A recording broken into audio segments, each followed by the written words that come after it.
All right, everybody, welcome to Teachers Whine. And today we are going to spend a little time chatting about that age old question of the work life balance. So, you've got me right now. I'm Jen, and we have, of course, Justine with you as well. Hi, Jen. It's good to see you good to see you again, too. over Zoom, obviously, or actually Google Meet. Yeah, so this time we're not in person, we're doing it over Google Meet. So, if it sounds a little different, that's why, really. And we're, of course, following all our COVID guidelines. I was just about to say the same thing. Absolutely. Yep. Same mind. Perfect. So, yeah, I guess we should just dive into it then. What do you think? Yeah, sounds good.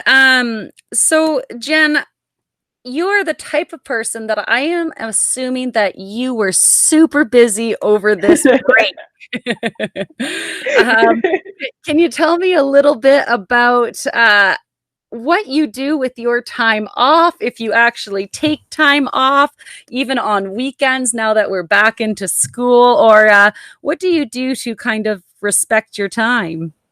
So, that is a tough question, and I'm going to answer it with two parts. So, the first one is over winter break, I actually got sick. So, my body forced me to sit around and become a couch potato, which is not like me by any means.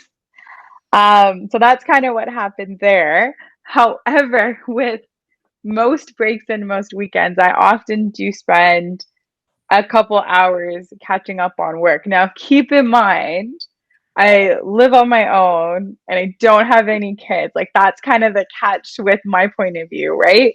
So it's quite normal on my end to be like, oh, it's 11 a.m. I guess I could get some working done while my brain is fresh and then hang out with my friends or whatever the case may be in the evening. So at this point in time, I feel like I don't know if that's a good thing, but it's a little hard to definitely put everything away and not look at it. Hmm. Well, do you put any boundaries up for yourself in that sense? Like I do know that you definitely put a lot more hours in outside of the school hours than I might. But what are kind of your rules for yourself? How do you know when to stop? So truthfully, is initially starting off with this career, that was I never actually knew when to stop. So what I did now is I'm trying to learn to manage my time better is two things. So the first thing I'll do is actually on Sunday night, if I'm organized enough, it'll be Sunday. If not, it's Monday. I'll plan out some things I need to get done for the week. So including of what quizzes need to be marked. Right now we are in report card season, so just which comments need to be entered, what grades need to be marked, which kids do I need to get assignments back from, just things like that, and planning it. So even for us, for example, recording this session, that was marked off on my calendar, so I knew whatever I need to get done, I can't procrastinate, to an evening because you and I are chatting away. So that's one is just organizing my time throughout the week, and then the second one, especially because in the second lockdown, I'm working from home, is online time, or sorry, not online timers, my smart speaker and that timer, or even Mm, just timers on my computer, like we would do with the kids. yeah. So if I say I'm going to do, an hour of marking, and I know that assignment has a lengthy question, so it could take more than an hour to mark. Once that timer is going off, I will have to I make a promise to myself to stop and either take a break or come back to it the next day or whatever the case may be. So those are kind of my two things to respect myself and give myself a little bit of time throughout this whole thing. And it seems to be working well so far. Well, that's good. Yeah, I definitely know you as a very organized person. So yeah, that's great. And then another thing about you that I really admire is that, well, I know you've been sick, but you're very good at prioritizing your health as well. Can you kind of explain some of the things that you do for that? Yeah, absolutely. So when it comes to food, and I feel like Justine has this perception that the same way our kids do, and that's a fair perception. If you were to ask my friends, like my friends that I do see before COVID on a weekend, if I eat healthy, they probably would disagree. And I know Justine and I, we see each other at work mostly. So the reason I say that is the rule that I have is during the weekdays I eat super healthy.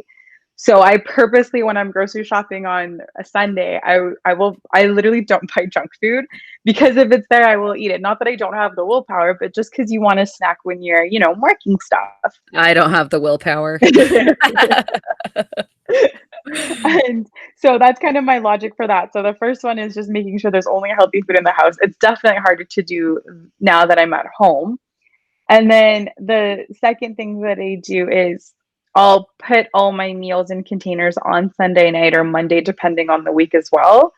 So that way, come in the morning, I just have to grab the containers and put them in my lunch bag. And that forces me, with that meal prep, that really forces me to eat healthy because, oh, there's an apple already in my lunch bag. I guess that's probably better than trying to go out and get a bagel or something, right? So those are kind of my two little tricks for that. Well, then I come and ruin that on Fridays by making you go out for lunch with me. Well, see, that's the thing though, is I still deserve to have a life, right? So Yeah. definitely Fridays, I'm gonna eat what I want. I guess, yeah, that's true. You've seen my me eating a bunch of fast food on Fridays for sure. Well, but Jen, you kind of missed something that I expected you to talk about too, Mhm. with your workouts. Oh yeah, fair. I guess just because, yeah, I've been sick, I haven't been able to properly work out. So truthfully, I'm a very I guess on the go person. So more so, especially that we've been working online before I got sick before winter break. I was getting up at least a half an hour before work started to just do workouts at home. And then of course do them again in the evening because you're sedentary all the time. My body's not used to it. Maybe it's used to it now after being sick for a little while. And then before then, similar to kind of what I said with the food, the gym bag's always packed. And as soon as work is over, my stress release, whatever was maybe nagging at me that day, whether it's personal or professional, it's gonna come out on that treadmill or it's gonna come out lifting those weights. Like it's my stress reliever is the gym, which I know sometimes sounds silly for some people, but it does do wonders for me because once I'm done, I feel fantastic, right? So yeah, Endorphins. exactly. We gotta love the endorphins. Well, you actually gave me a great segue into my next question, but I'm not quite to let it, well, not quite ready for it yet. So I'm just going to add one more thing just to talk you up a little bit more and add that before COVID, Jen was one of the people organizing workouts at our school for some of the other teachers. So she was really pushing us to be healthier as well. But you were talking about how the gym is your stress relief and where you can kind of pound out your issues.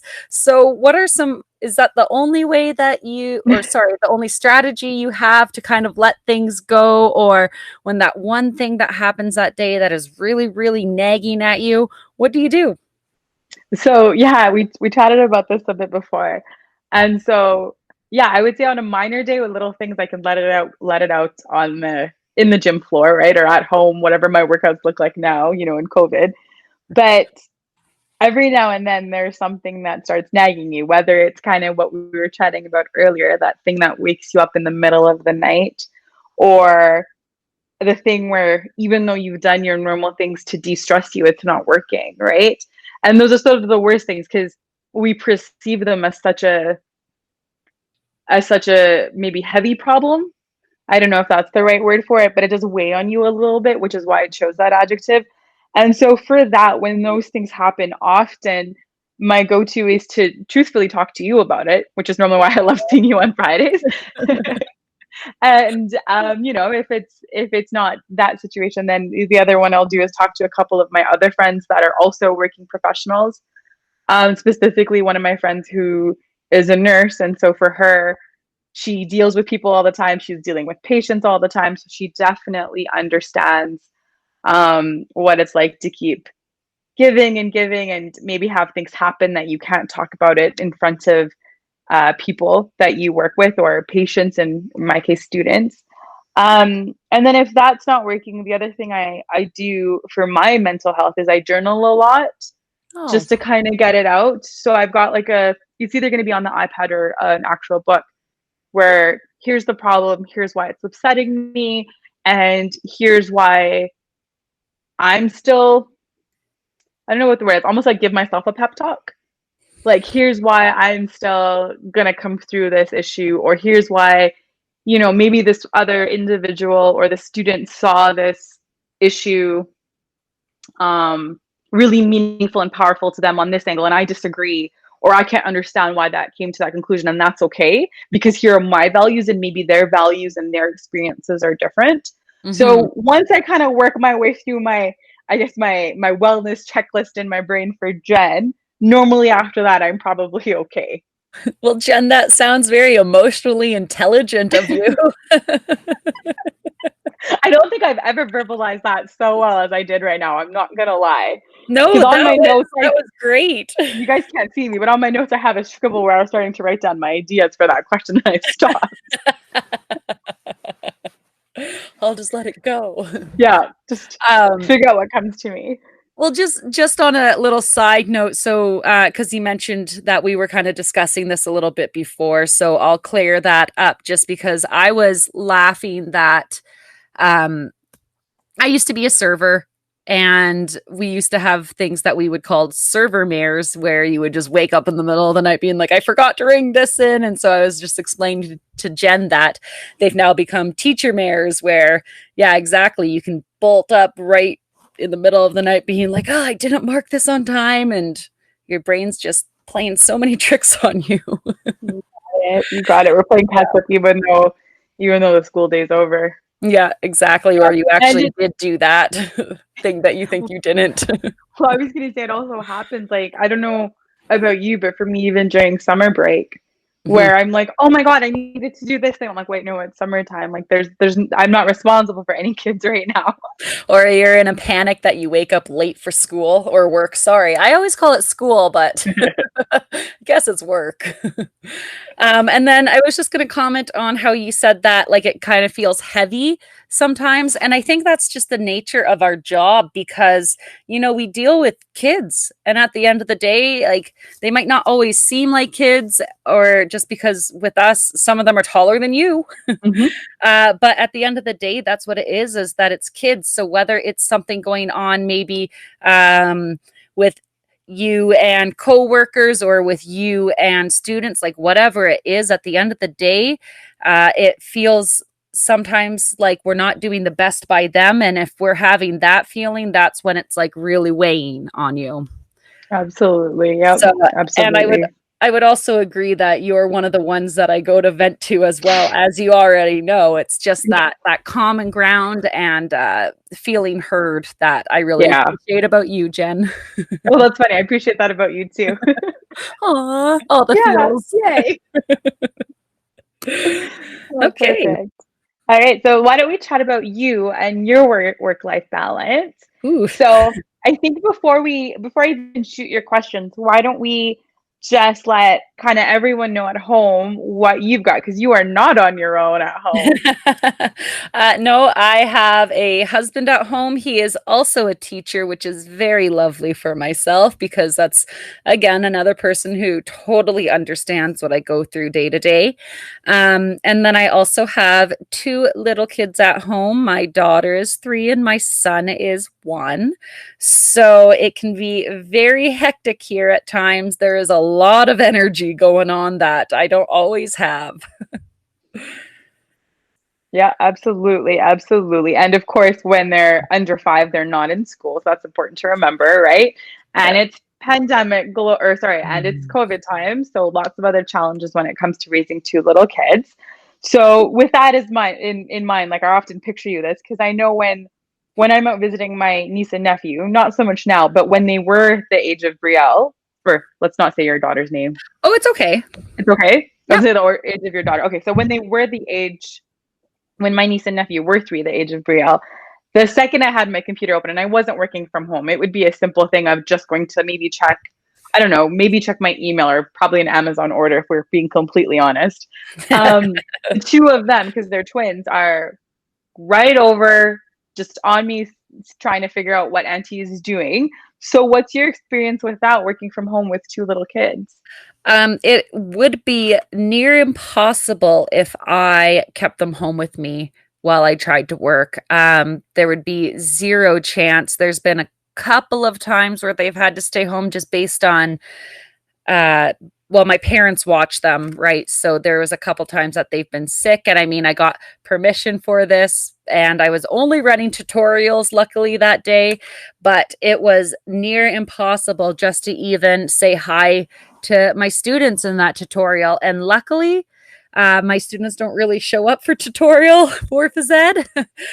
So it wasn't too big of a deal, but there would be no way for me to teach a lesson with them here. And same thing like you're saying with your niece and nephew.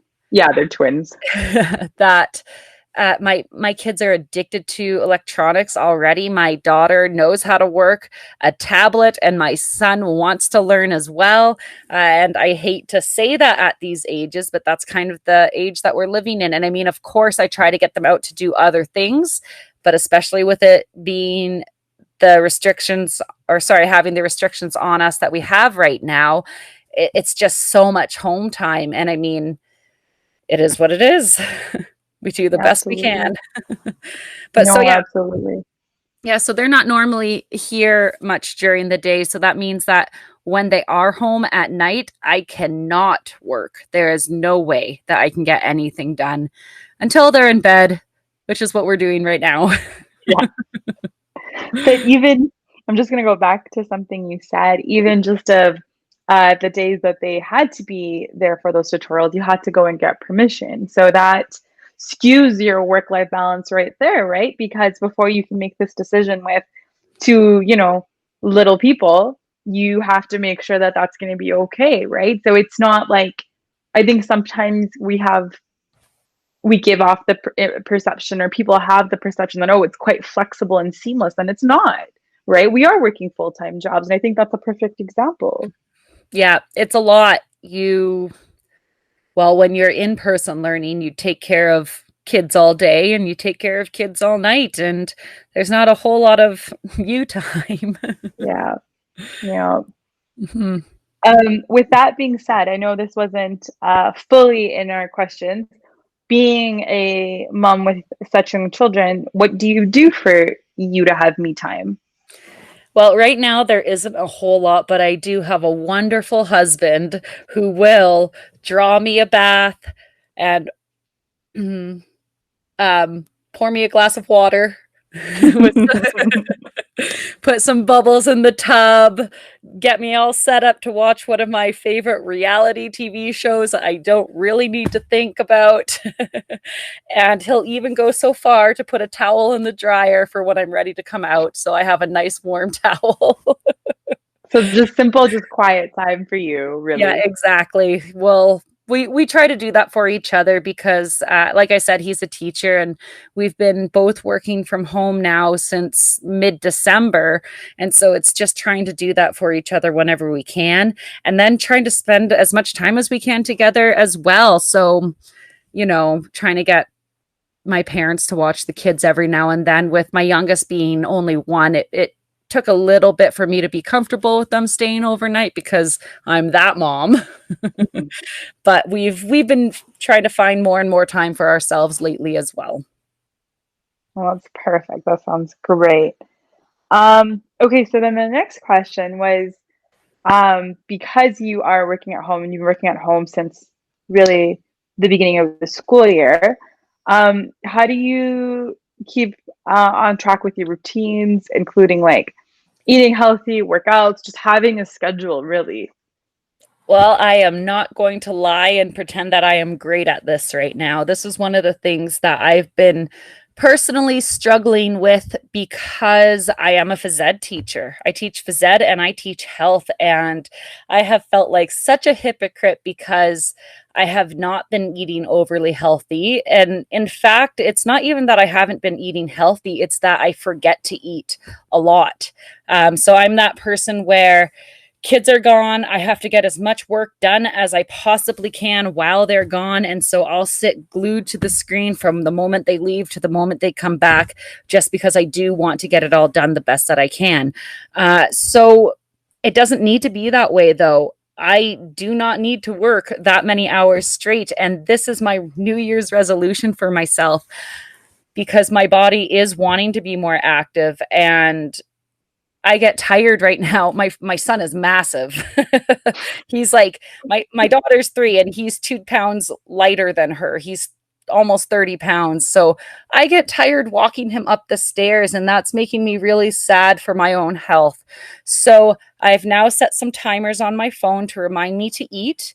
And then I've now made a deal for myself that I will do at least 20 minutes of cardio. We have a treadmill down here in the basement. I also have 2 dogs that I can run outside with when it's nice out.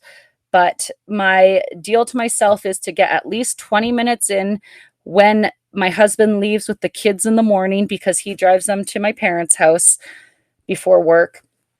And then that will hopefully help with my energy, spark initiative, focus, energy, motivation for the rest of the day. And hopefully, from once I get into those routines, I can sneak in another longer workout at some point, probably at the end of the day before my kids come home.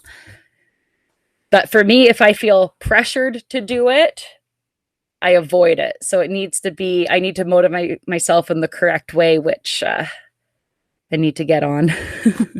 Well, and that's fair though too, because I think the other thing I just want to add, because I think you downplay this, but truthfully, you did have your son, you were still on mat leave during the pandemic.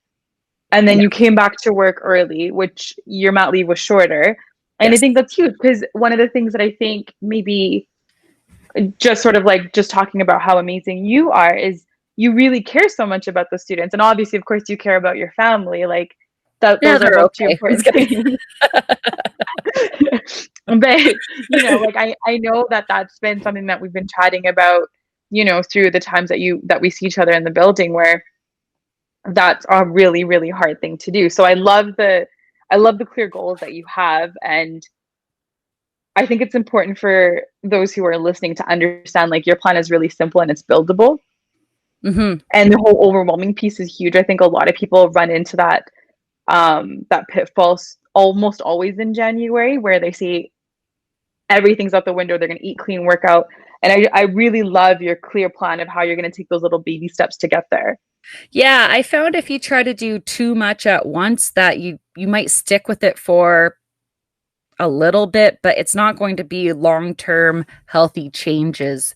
And unfortunately, I've fallen into uh, some not so healthy lifestyles. And I mean, I have all the excuses in the world, right? With having young kids and the pandemic, with gyms being closed. And in all honesty, I was going to Orange Theory before, and that was the most motivating workouts that I have.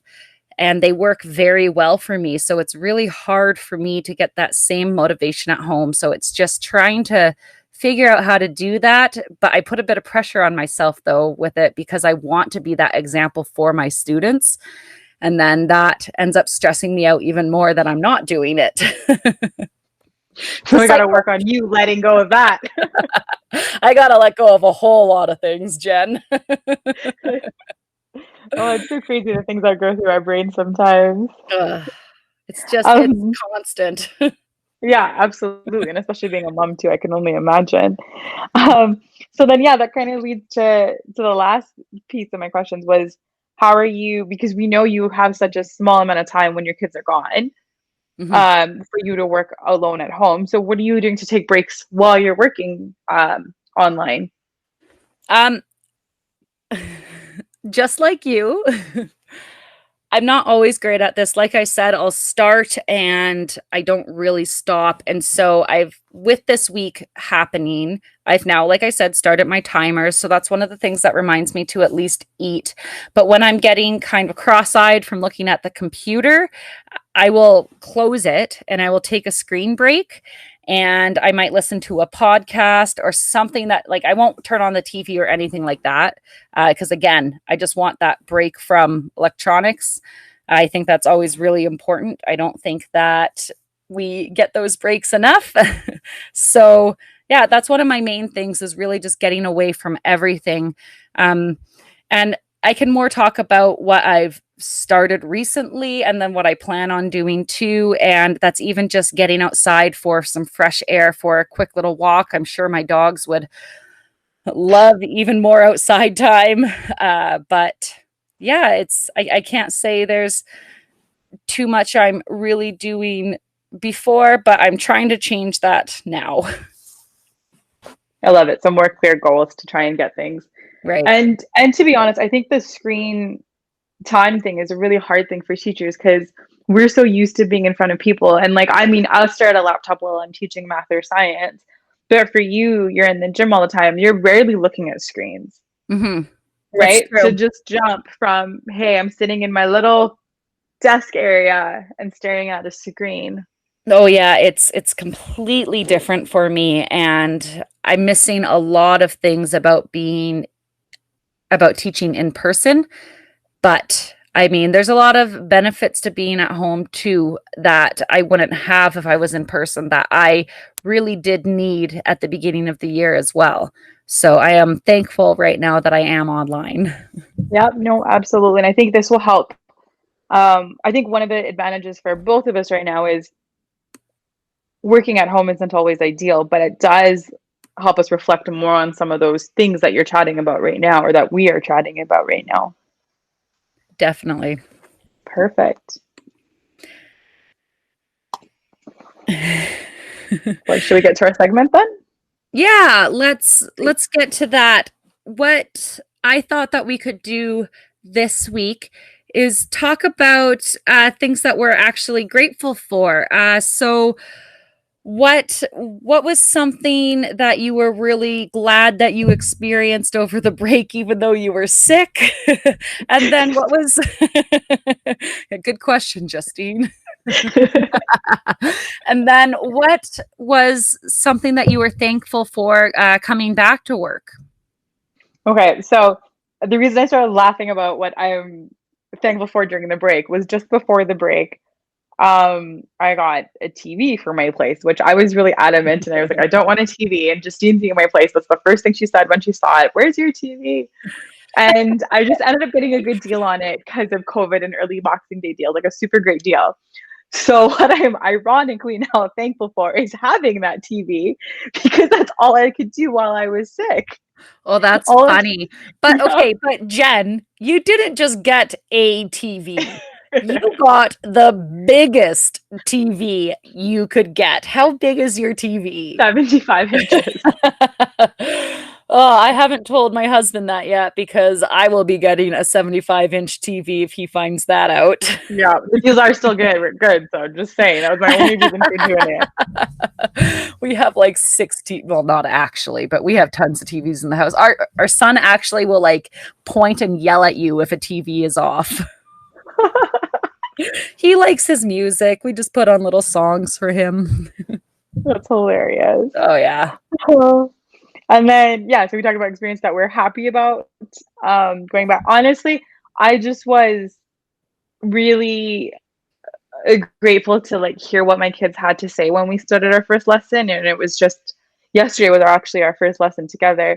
I just asked them what they did in their break in 3 words or less, and just hearing that they were rested, hearing that they were, you know, for the most part adhering to social guidelines and restrictions, just hearing that they had a little bit of a life was great, and I missed them, of course, so that was fine. Mm-hmm. Well, and you'll get to see them next week too, right? Mm-hmm. Yeah. We think so. We're still not clear guidelines on this. We should cut this part out because we don't know by then, but still. Well, as far as we know. We're going back on Monday. Yeah. Yeah. And what about yourself? What was your best experience for during the winter break and then afterwards? Well, I was obviously grateful for the family time, and Christmas is always fun with young kids. But my favorite thing, or the thing I was most grateful for, was we actually rented this little cabin, just my husband and we brought our dogs. We had the kids stay overnight with my parents just before New Year's. It was just this little uninsulated cabin with a wood burning fireplace, nothing else. It was maybe 200, I don't know, it was like the size of a shed. I was going to say like 200 square feet, but I don't know what that actually looks like. But we actually just had a lot of time to be together, and we watched, I know being in a cabin with no fireplace, but we watched some old family videos of him when he was a kid. So it was relaxing and fun and nice to not be a mom for a night. Oh, that sounds so good. Oh, I swear my hair smelled like smoke for quite a few days though, from just sleeping in that. And part of my problem, I've been listening to too many true crime podcasts, so I was a little scared of getting murdered in the middle of the night, but we survived. You're here. Oh, my voice is going a little bit. And then something I'm grateful for coming back. I will say that most years I'm really excited to get back to work, but I don't know, this year I wasn't feeling it, and I don't mean that against anybody at all, but I wasn't quite ready for it. I was enjoying getting to spend time with my husband and my kids all day. So it was a little harder for me to send them away on Monday and be in all the meetings that we had for our PD day. But then I had my first lesson today, and just reconnecting with my students, like you said, that's what I was grateful for coming back. It calms everything down. It reminds you why we do what we do, even if I'm just giving them a little health lesson. Yep. No, I absolutely 100% agree. Okay. Okay. Well, do we have anything else to share, or?